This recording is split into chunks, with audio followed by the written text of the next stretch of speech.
Hello, my beautiful people, and welcome back to the Moments Podcast. I'm your host, Lexi, and I'm just going to let you know right now that I'm not supposed to be recording. On my schedule for the week, I was planning on recording tomorrow morning, and then I took a shower. It was still light outside. I put oil on my face, I washed my hair, and I said, you know what? I want to sit down and I want to chat and I want to talk. And this week's episode is a little advice session. So if I'm in the mood to talk, I'm going to sit down and I'm going to record ahead of time, because I think that these kind of things, when you're ready to go, you're ready to go. And we're going to be talking about all sorts of things. Like, I'm just looking through this little list that I wrote out right now. Look at me writing everything down. Are you guys proud? If you're new here, for whatever reason, this is your first time listening, I'm not usually the most organized person. And trust me, we'll still get off track. But we're going to be talking about things like our luteal phase, getting emotionally deep and connected with somebody, friendships, finding a purpose, how to be less avoidant, food noise, accepting yourself, some random relationship things, balancing movement, happiness, all sorts of different things. Okay? And this was just a tiny fraction of the questions that you guys left on the little Instagram story box. So if you want me to do a part 2 of this, I gladly will. I would be happy to do so. These are very fun for me. I really enjoy them. I also want you guys to know, before we get into anything crazy here, I am no professional in advice, okay? My only credentials really are having gone through a lot of these things on my own, going through them as we speak right now in the last couple years. This advice is just some friendly advice and things that have worked for me, things that I think about the situation, but just know that I'm not a professional, never going to claim to be. I also think that no matter who you're getting advice from, depending on what it's for, you're going to hear different things and take away different things from every single person that you listen to through every different thing that they hand you. And you guys might hear Leia, my dog, in the background. She's growling at birds outside. Just thought I would leave that in there for you guys. I promise, she's a gentle giant. She just really likes to look out the window. Lizards and birds are kind of her mortal enemies. We're just going to go ahead and get into it. And the first one that I wrote down is, how do you start accepting yourself? And this question was kind of referring to body image, and how do you deal with food noise, and how do you stop letting other people's opinions and ideas weigh so much on the way that you feel about yourself. And I think there was a point in my life where I would avoid giving advice on situations like this and on questions like this because I hadn't figured it out myself. And there's been many points in my life where I've really struggled with my body image. There's no way that I can confidently say that I won't struggle with it again in my life. I think we live in a world of so many different beauty standards where one day the world wants you to be as thin as possible. The next day it wants you to get a boob job and have a massive butt and have, perfect abs and do strength training, and then, do Pilates, and then eat healthy, but then don't forget to let yourself enjoy whatever you want. And it's a really exhausting world. And I think that, each time we scroll, we're fed a different goal, a different ideal, a different thing that we should be chasing. So it's kind of hard to say that I'll never struggle with it again. But I do think I've gotten to a point where I have some valuable advice and I have some tips that really helped me stop being so obsessed with my body. And I think that that's really the best way for me to put it. I've always had a pretty healthy relationship with food. I've always eaten what I wanted to eat and, had a decent balance and just enjoyed life and also moved my body physically. But I think that mentally, that relationship with food and with my body wasn't always so good, because while I would allow myself to do whatever I wanted to, in my head, I would be tearing myself apart for making that decision. I also was often surrounded by people whose main goal was to be thin, who were openly, proudly avoiding meals, working out excessively, always talking about it. And I think that when you kind of surround yourself with that, it's really hard for you not to fall into the same trap, whether you actually act on those actions or you just start thinking them. It's really hard to love yourself when you're surrounded by people who don't love themselves, who don't take care of themselves, who then project that onto you, being around people who are the kind of people at the dinner table that are going to say, oh my gosh, you're going to eat all that? Like, oh, I'm not going to have dessert. Or, oh, I just had a coffee for breakfast. Like, that's not really healthy energy to be around. And I think that my first tip is to make sure that you don't surround yourself with those kind of people, with that kind of energy. It's never going to do you any good. It's going to be really hard to get to a point where you can love your body and accept the beautiful, unique, one-of-a-kind individual that you are if you're always surrounded by people who don't want you to be happy in the body that you were given. So I think that's kind of what this person meant when they were talking about like other opinions and how do you stop letting them affect you. And I think with this, when it comes to in-person friendships and relationships, I think the way that you stop letting them affect you is you stop participating in them. And sometimes it's hard, sometimes it's the people that you're closest to in your life. And I think that there's different ways that you can go about this. If this is just an acquaintance that you happen to be around that you don't actually have any kind of close ties or close real friendship with, I advise you to just walk away from that friendship. There might not be any point in watering it. And I do feel like the advice that I'm giving right now feels a little bit harsh for me. I think that sometimes when I give advice, I give it softly and I give it really gently. But when it comes to getting to a point where you can love yourself and like not constantly be thinking about your body and your food and what you look like, this is essential. This is deeply, deeply, deeply essential. And it's very often brushed over, but we don't really realize the impact that people around us can have on us. So that's my biggest piece of advice, okay? If it is somebody that you are really deeply close to, have a conversation. Don't be afraid to have a conversation. I have had countless friends in my life who I've been able to open up to deeply about how their relationship with food or with their body has affected my relationship with food or with my body. And sometimes it's a growing point for both of us. Sometimes the person that I'm speaking to didn't even realize maybe that they were struggling with something similar as well, or didn't even know that they were having this effect on other people around them. And it's a chance for you both to grow, a chance for both of you to learn to love your body and to love yourself and to love where you're at. Don't be afraid to open your mouth and start a conversation and be confrontational in a gentle and kind way, okay? The next piece of advice I have for this one, again, I'm going to say it like exactly how it is. You have to find something that becomes more important to you.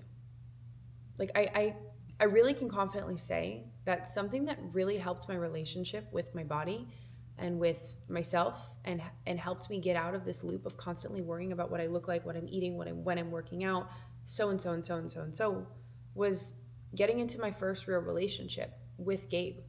It changed my life. And obviously because he's a great human being who has always loved me fully and truly, but beyond that, like I shifted my focus onto something completely different. And my whole brain literally altered. I can confidently say that the chemistry in my brain switched, and I have not worried about what I've looked like nearly as much since him and I got together, because I started prioritizing different things in my life. I started experiencing things that were more important than what I looked like. And I'm not saying the key to loving your body is getting a boyfriend or a partner, but it's finding something that is more important to you in life, okay? Maybe this looks like pouring into a hobby. Maybe it looks like starting a new hobby. Maybe it looks like going and traveling more, chasing your dreams, picking up a camera if you like photography, reading your Bible. I don't know what it might look like. Spending time with your grandparents, spending time with your best friend, just allowing yourself to experience something that is so real in life that it makes you forget, or it makes you realize, I should say, that what you look like literally doesn't matter at all. I don't know if anybody has seen that TikTok trend that's going around right now that is like just like wholesome moments in life, spending time with family, friends, I don't know, drinking a martini, whatever it may be. And the caption on the text on the video is always, I almost forgot that this was the whole point. And I think that's just kind of what I'm referring to right now. Life is not about what you look like. Life is about the memories that you take away from it, the experiences that you have, the connections that you make.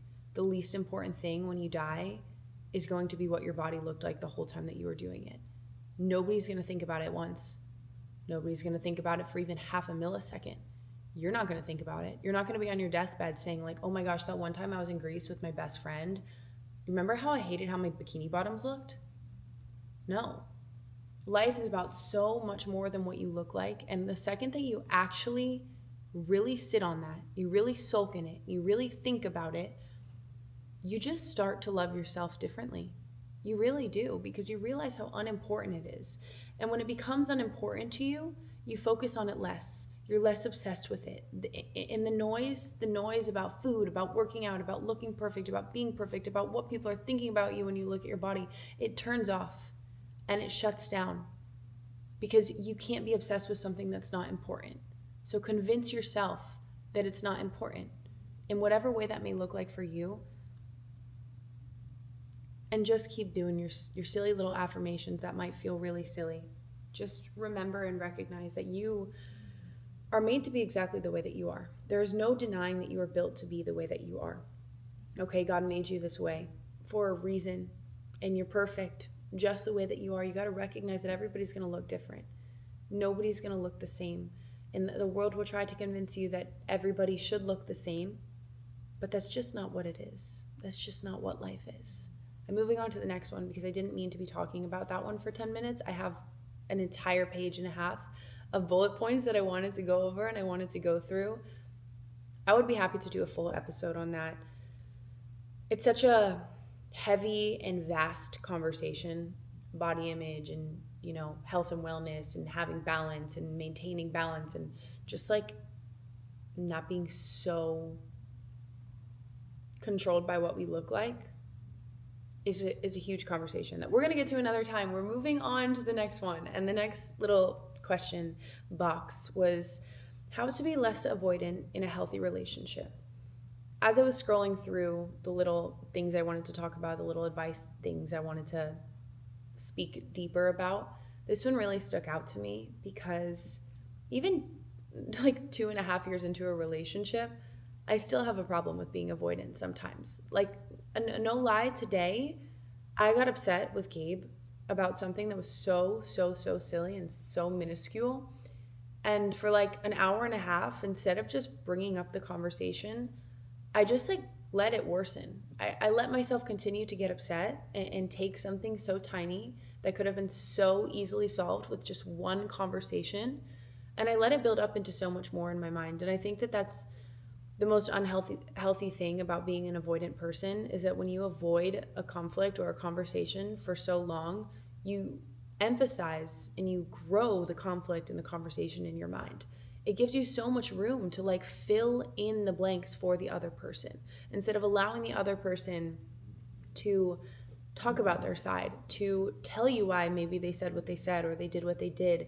You start being the one to fill in those pieces. You are creating something that this person did without even knowing what they did or why they did it.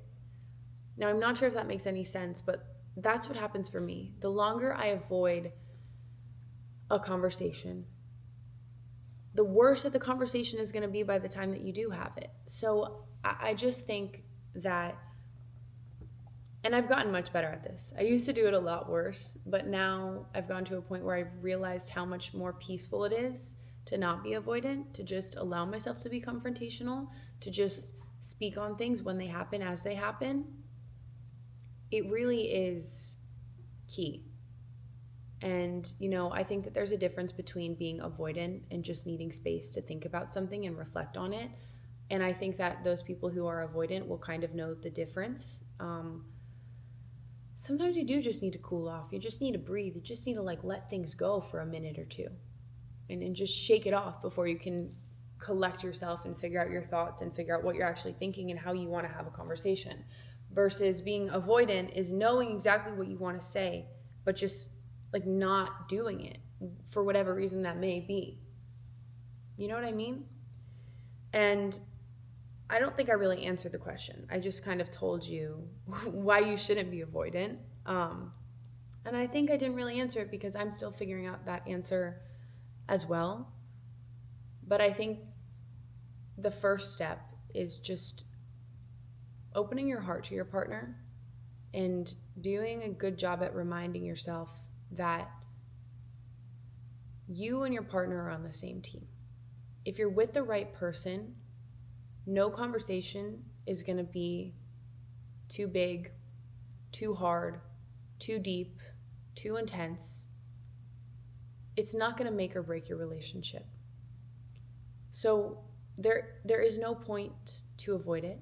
It's only going to hurt you and potentially your partner more. I think one thing that really helped me be less avoidant was starting with the small things.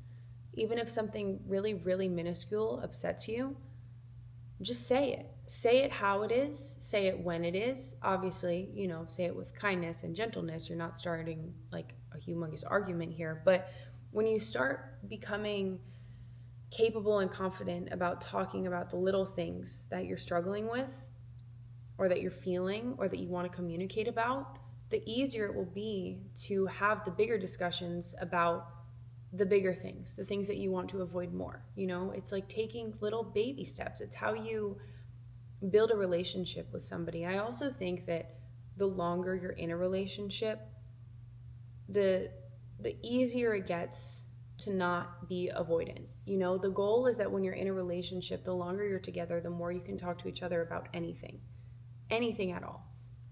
And I think that when you're with the right person, that kind of happens on its own. It happens on its own, but you also have to work towards it. You have to be willing to open your heart, open yourself fully up to somebody. And if you're not willing to open yourself up fully to somebody, I don't think that you're ever going to feel completely stable and confident in your relationship. And I know that I just kind of like took that and turned it into something completely new. But like I said, I just want to chat tonight. I'm here to talk my butt off. Clearly, I'm on the second little advice piece. And I think that we're going to have to make this into a 2-part episode because we've already been going for 15 minutes here. But seriously, just something to think about. I used to have a really hard time believing that I could ever open up to somebody. And now Gabe has seen every side of me. Like, he's seen sides of me that I didn't even ever want to show myself, because there's so many parts of us that we hide from, even within ourselves. And it was really hard for me to imagine letting somebody in, because I think I just had this fear that once somebody saw every side of me, they would want to leave me, because there were parts of myself that, again, I didn't even want to be around. So I avoided them. But when you're in an intimate relationship with somebody and you spend every waking moment together, they're going to see every side of you. And I don't know, just let this be a reminder that if you've ever struggled with something like that, because I know that I'm not the only one, the right person is out there. The right person will love you through every single one of your worst moments and your worst traits and your worst flaws. And it will be easy. You won't worry every day. Is this person going to leave me when they see that this happens or this happens or this happens? The right one is out there. And sorry for getting so beyond distracted. We're moving on to the next one. Crazy how this one kind of falls in line with what I was just talking about. What do you do when you're feeling behind in your love life, but you don't want to lower your standards? Well, the first thing I have to say is don't lower your standards. Do not lower your standards. I honestly think we live in a world where there's a lot of really, really crappy guys. We also live in a world where there's a lot of good guys who don't know how to be good guys, because most of the influences out there are unfortunately bad guys. Most of the guys that young people look up to are not good role models. I'm sure there are some good ones, but if we think of the most popular men who have podcasts, social media presence, so and so and so and so, I'm not going to give examples because I don't need to ruffle any feathers. I'm just being honest here. A lot of guys that have a large following don't lead by the best example. There's also a lot of guys who haven't grown up in a family where they've witnessed love, between their parents, or they haven't ever had a real relationship. And I think that you don't ever have to lower your standards, but you have to give people a fair chance. Now, this feels very almost anti-girl power of me. I don't know how to explain it because sometimes I feel like when I say this, it's crazy take because a lot of times I'm the kind of person that says at any single thing that you feel off about, run.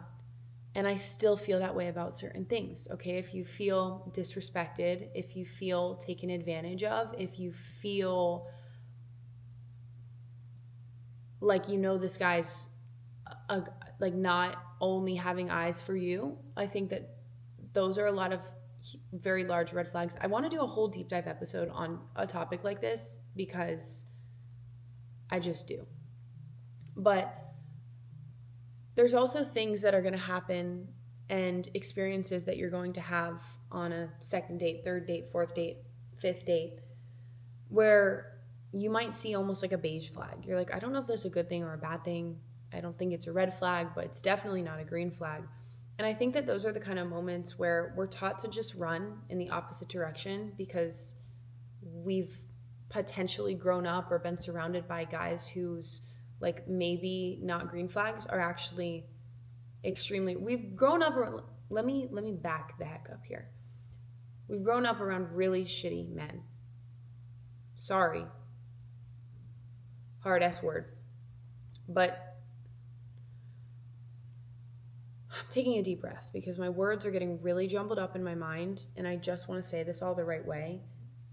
Don't ever lower your standards, but give love a chance and allow yourself to communicate things before you just knock somebody off your list or get rid of their potential. Some men need to be taught how to love a female the right way. That's not to say be with somebody who's like incompetent on anything, who like will never ever buy you flowers or nothing like that. Like some guys just suck and that's okay. Other guys, you'll know the difference. There's guys who want to try, who are constantly making an effort to be a good guy, a good boyfriend, a good partner. And I always like to think back to the beginning of my relationship with Gabe. He has been literally an angel from the start, and I can say that confidently.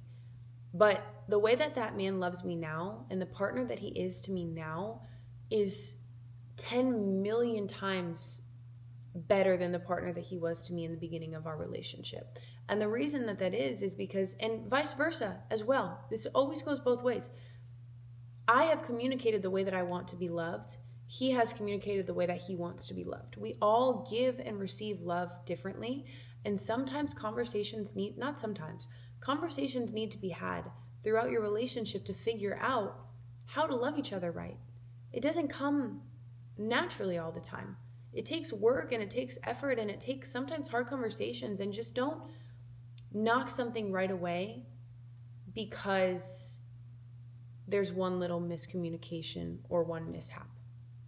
I think it's really easy to brush over the conversation that relationships are easy. When you're with the right person, it is easy. There's never any doubt. There's never any, we should take a break. I think we should break up. If those conversations are happening, that's not a relationship you should be in. But there will be conversations and situations that are going to be the reason that your relationship grows and your relationship gets stronger.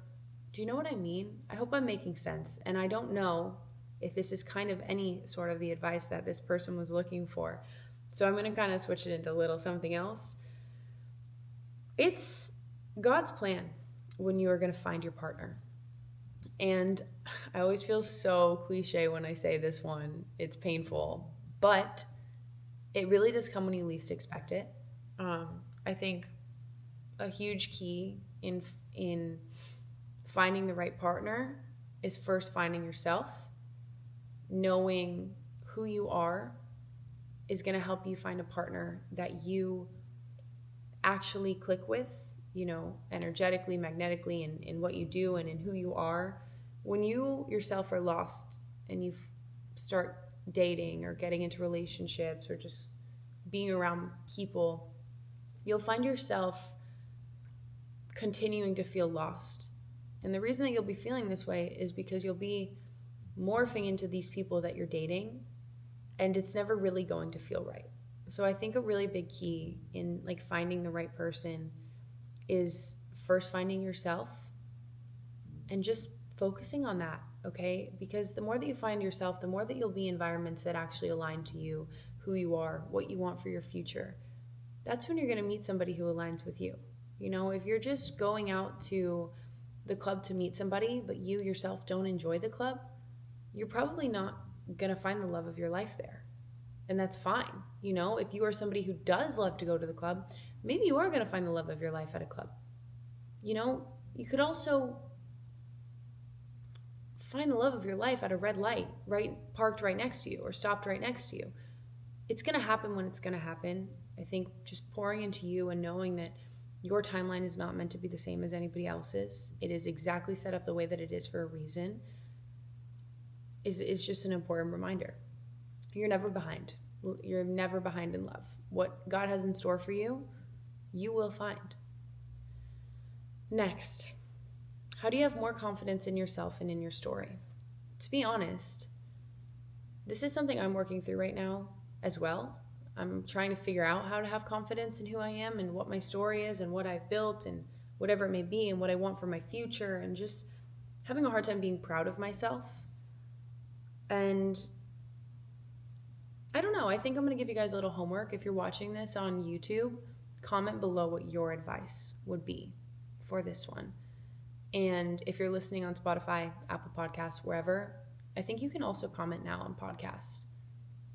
If not, sorry. But if you can, comment your piece of advice. How do you have more confidence in yourself and in your story? I think the one thing I can tell you right now is that I have never heard somebody who's confident in themselves and in their story and had any kind of negative opinions toward them. So I think that a lot of times the reason that we aren't confident in ourselves and in our story is because we're worried about what opinions people might have of us. But when I really think about the opinions I have of people who are confident, they're always positive opinions. So I don't know why that just kind of helps me sometimes. It kind of just helps me remember that like having confidence in who you are is a really positive, beautiful thing. And most people who are happy people, who are kind people, are going to see that as well. And they're just going to be proud of you for being proud of yourself. I recently watched this TikTok. I reposted it. And it was just talking about how much easier life is when you just learn how to be genuinely happy for people, like on the inside and out, not just like a fake happiness for other people's success. And, you know, obviously this is something I know, something I think about. I'm constantly making an effort to be happy for other people. But the way that this girl explained it, like she was just so positive. She was like, why would I deny more happiness for myself that I didn't even have to work for? And it kind of just shifted everything for me. And I think that the more that we can be happy for other people, the more it can help us be confident in ourselves. The more that we are jealous of other people or we are sad when other people succeed, the more we're going to feel those same kind of emotions towards ourselves, whether it's consciously or subconsciously. We need to start being happy for every single person around us, whether this is like an influencer, this is a friend, this is a sibling, this is a family member, whatever it may be genuinely happy for people. And I think that it's going to help you be more happy and you be more confident. And I think that's just how things work. I think that we don't often realize that like subconsciously we aren't that happy for others. I don't know. Just kind of my 2 cents, just kind of my thoughts. I'm going to move on to the next one. My boyfriend has been on Tinder and he says he hasn't been. Okay, see, you know how I was saying before, like sometimes you have to communicate